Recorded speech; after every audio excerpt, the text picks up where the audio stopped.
Ayo, what's up? Welcome back dito sa ating channel dito sa Bolts TV.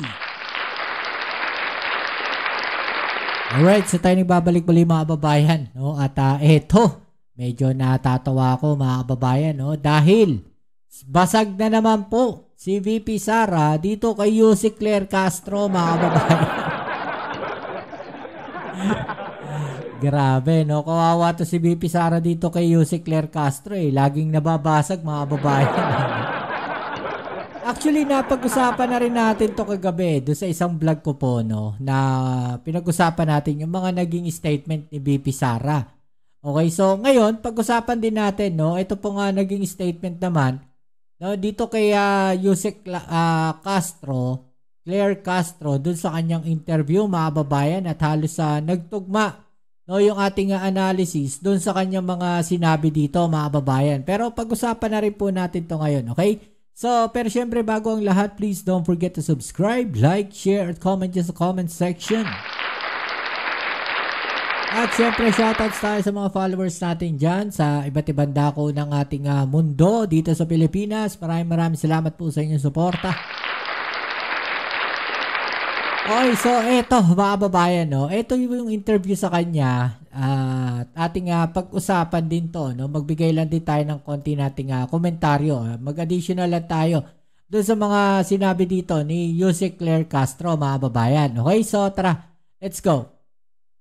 Kung nga muna, baka makalimutan ko lang, ano, si former Mayor Mon Ilagan pala, ay na-appoint dyan sa PCO, ano. At ang sabi nung iba, akala nung iba, papalitan ka ni Mon Ilagan.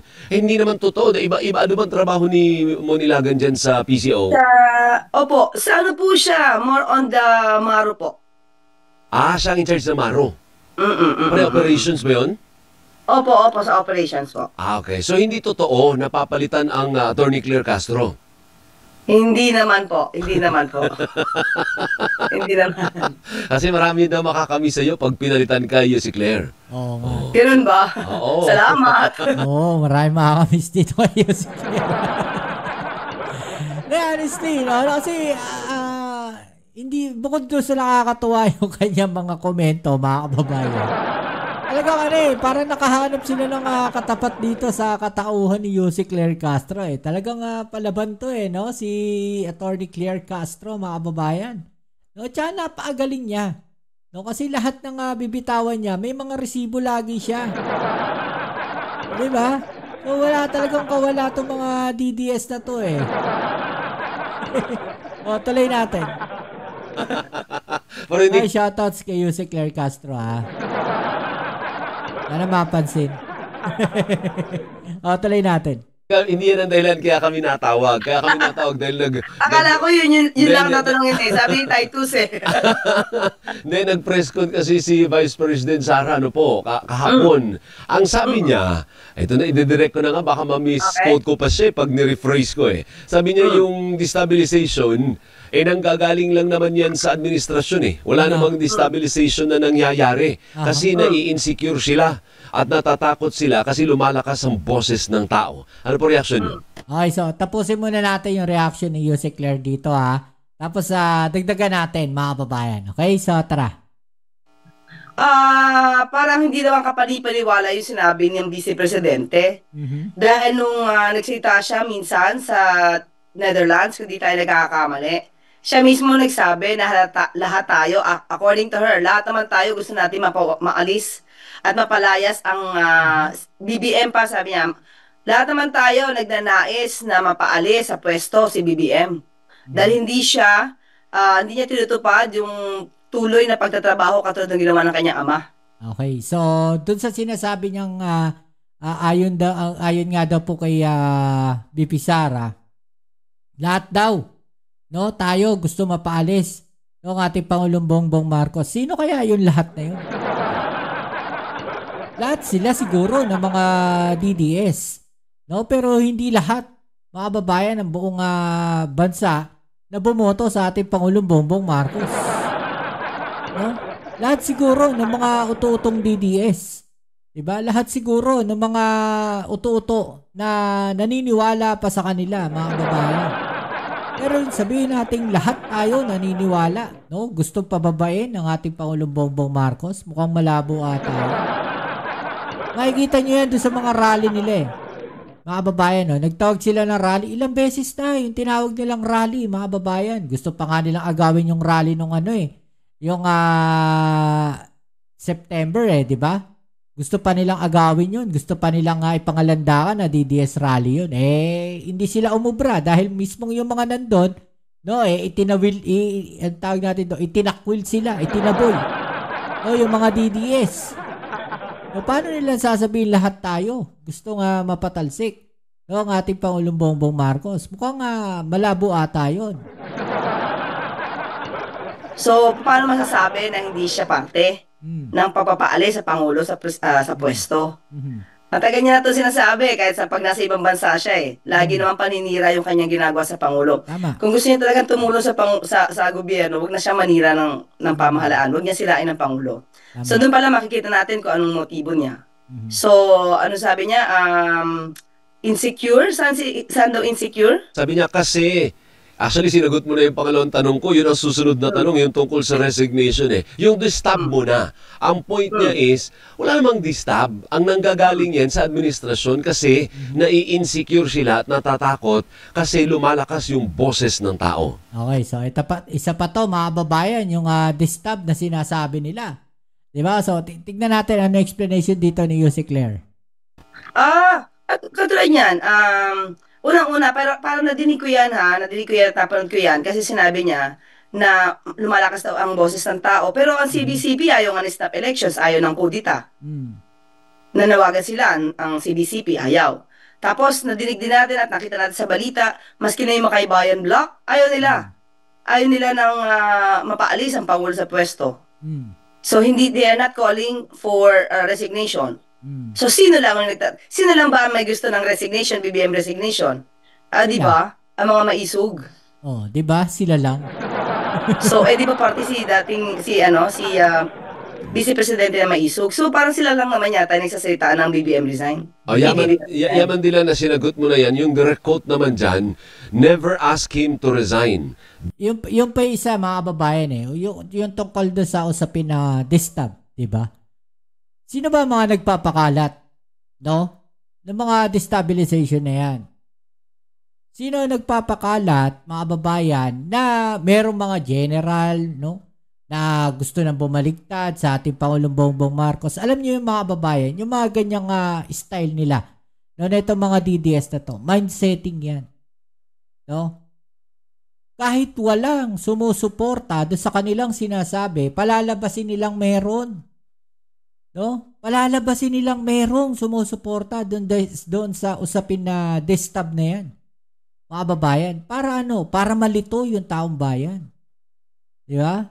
Para maniwala yung taong bayan. Baka sakali maloko nila, mabola nila. Baka sakali may maniwala ng mga active generals ngayon. No? Baka sakaling magulo nila yung isipan ng mga active generals ngayon. Alam niyo yung usapin na yan, mga kababayan, sila lang nagpapakalat niyan. No? Maniwala kayo sa mga yan. Alam natin, magaling silang gumawa ng mga fake news. Diba? Magaling silang magpakalat ng mga fake news. No? So, what more, yung lokohin nila, yung mga general sa kasundaluhan, general sa kapulisan, diba? Sa Armed Forces of the Philippines. No? Manong sabihin nila na, meron kami mga nakausap na sumusuporta na, no, para pabagsakin yung gobyerno natin. Ang tanong, sino yung mga yon? Kahit hindi nila masabi. Diba? Kasi ang katotohanan nun, wala talaga. Diba? Mind setting lang. No? Kinukondisyon lang, mind conditioning lang, mga kababayan, yung kanilang ginagawa. Para pag may naniwala sa kanila, sabi sa inyo, meron eh. Diba? Pero ang totoo nun, wala talaga. Kasi ultimo AFP, PNP, ayaw nila eh. Diba? Ayaw nilang pabagsakin yung ating Pangulo o pababain ang ating Pangulong Bongbong Marcos. Sila lang naman yung maingay sa ganyan, yung mga DDS lang naman. Diba? Ngayon, binabaliktad nila. No, ang sinasabi nila, no, ayon nga dito kay VP Sara, no, Gobyerno lang daw, administrasyon lang ang nagpapalabas nun. Sa kanila mismo nanggagaling yung kwento. Sa DDS mismo nanggagaling. No? Yung mga kwento na yan, sila mismo naglalabas niyan. Si Barsaga, di ba nagpo-post yan? Si Kiko Barsaga. No, na may mga AFP daw na gusto nang bumaliktad. Paano ngayon sasabihin ni BP Sara, no, na sa administrasyon ng galing yan? Contradictory doon sa kanilang mga sinasabi, mga babayan. Sila mismo, no, nagkokontrahan ng kanilang mga ginagawa at sinasabi. That is a pointless call. He will not resign. Did you see the father? How long did that presidency last? That was 20 years. Look at the DNA. He doesn't want to leave the position. Okay. Sino ba? Ano ba ang DNA ni Vice Presidente? Sino ba yung nagnanais na makuha ang posisyon sa Pangulo ngayon? Tama. Sino ba yung gustong ma-retain ang kanilang power? Hindi ba? At sabi nga natin, ang problema kasi dito, puro salita, puro bintang. Pag walang ebidensya, di ba walang kwenta? So unang-una, hindi ang Pangulo, hindi Pangulong Marcos Jr. ang nagnais na makakuha at nagnanais mang-agaw ng pwesto. Sino ba? Pero doon sa issue ng distab, Yusek, kung kayo mag-assess sa Malacanang, meron bang tangka to distab talaga? Mukhang hindi kakayanin Dahil nagsalita naman si General Bronner na meron kumakausap talaga sa kanila. Ex-generals pa yata. Diba? Para mga retired. Diba? Officials na masasabi natin siguro na talaga maka-Duterte. Dahil, ano bang nais nila, diba? Kapag kasi natanggal sa pwesto ang Pangulo, sino ba ang papalit? So, may mga ganong ingay, pero maliit. Sabi nga ni Secretary Gibo, certain groups lang, so maliit. So, hindi naman dapat na ikaw worry, pero syempre, dapat bantayan pa rin pag may mga itong klase, hindi pwede pabayaan. Ibig sabihin, Yusek, may gumagapang. May mga attempts. Kahit hindi kahit hindi magtagumpay, kahit gaano kaliit, mayroong mga gumagapang at may nagtatangka na manggulo at magkaroon ng destabilisasyon laban sa administrasyon. Even before naman, madidilig mo naman Pag sinabi mo kasi BBM resign, party yan ang destabilization. May pagtatangka talaga, may nagbabalak. Talaga gusto nila patanggalin ang Pangulo sa pwesto. So ano pa ba yun? Huwag na tayo maganda dito. Huwag na tayo magmalinis dito. Talaga may binabalak, di ba? May motibo talaga, mga babayan. May plano, no, na makabalik sila sa pwesto at sila ay makaupo. Yun talaga yung plano. Diba? Kaya nga kinakausap sila Take note, mga ex-general. Yung sabi dito ni Yusek Claire. No, ang kumakausap daw kila General Browner. No, so ibig sabihin, ang plano nila, patalsikin yung Pangulong Bongbong Marcos. Yun nga exactly. Tama yung sabi dito ni Yusek Claire. Sino ba yung papalit sa kanila? Sino yung papalit kay Pangulong Bongbong Marcos? Diba? So pagka nakaupo, itong si BP Sara, may utang na loob siya doon sa mga general na yon. Kailangan niyang bayaran yon. Diba? O ano yung kapalit nun? Imposibleng wala. Meron yan. At ang sa pantahan ninyo, hindi pa pwedeng maghugas kamay ang Vice Presidente. Kasi parang ngayon, ang sinasabi niya, hindi, kayo, gawa-gawa nyo lang yan yung distab. Sus, kalokohang gawa-gawa. Sa kanila nang gagaling. Diba? Sa kanila nang gagaling at ex-general nga yung may sabi. No? Na yung sinasabi, yung gumagapang sa kanila. Diba? Wala yan. Wala naman talagang destabilization. Siguro dapat pakinggan niya lahat yung mga sinasabi na maisog. Unang-una, nung nagsalita ang dating Pangulo Duterte, January 2024, unang-unang maisog. Ano ba sinisigaw dun? Di ba naghahanap na sila ng mga tulong mula sa militar? So doon pa lang kahit sabihin mo na hindi diretsuhang ibagsak ang gobyerno. Di mo naman kailangan madinig yung word na ibagsak ang gobyerno Doon pa lang sa sinasabi na PBBM resign. Alam mo na kung saan ang gusto nila Alam mo naman kung anong balak nila. So hindi pwedeng magmalinis dito. Hindi naman literal na kailangan sabihin mo ibagsak para ang pakay mo ay matukoy na talagang paalisin o pabagsakin. In so many words, pwede mo gawin yun. Yes, sinabi na niya mismo sa The Netherlands, nagsasalita siya sa mga tao. Hindi lang yun basta-basta parang mini-mini press con. Nagsasalita siya sa stage na ginawa nila. Sinabi niya, lahat tayo gusto rin natin dito mapalayas ang si PBBM. Diba? Alam ko sinabi niya BBM eh. Si BBM sa pwesto. So, ano ba Lahat yun? daw no? Ang dami niya sinabi, lahat na lang na po tayo ibang bansa, paninira sa Pangulo. Ano pa yun? Di ba? Unti-unti niya sinisiraan ng gobyerno, unti-unti niya sinisiraan ng Pangulo para yung mga tao magalit sa Pangulo. So what's that? Ma'am, so may 4 minutes pa ako na iwan yung second po. Pihit ako. Kontento ba ang presidente sa usad ng investigasyon ng katiwalian sa mga flood control projects? O kagaya din siya ng mga ordinaryong mamaya na parang ang bagal, ang tagal. Wala pa rin masyadong konkreto resulta. Parang bumagal ng konti ang usad, Yusek. Kasi hindi kailangan tumadaliin. Unang-una, alam na natin ang ICI, nag-recommenda na ng filing, nagbigay na ng report sa ombudsman regarding sa mga nasa kasasangkutan di umano ni Congressman Zaldico. Nandun na yung aksyon. Nandun na yung pag-freeze ng mga assets. Baka nakakalimutan po nila yon. Dahil gusto nila makakita agad ng mga tao sa kulungan. Hindi po kasi ganun agad-agad yon. Kahit nga sabi nga natin, kahit ng ordinaryong case, preliminary investigation pa lang, hindi mo agad makikita sa kulungan yan. Kasi, kinakailangan ng hearing, kinakailangan ng due process. Huwag natin masyado madaliin ito na to the point na pagka nandyan na sinampa sa korte, biglang doon pa lang, dismiss na kasi mate-technical.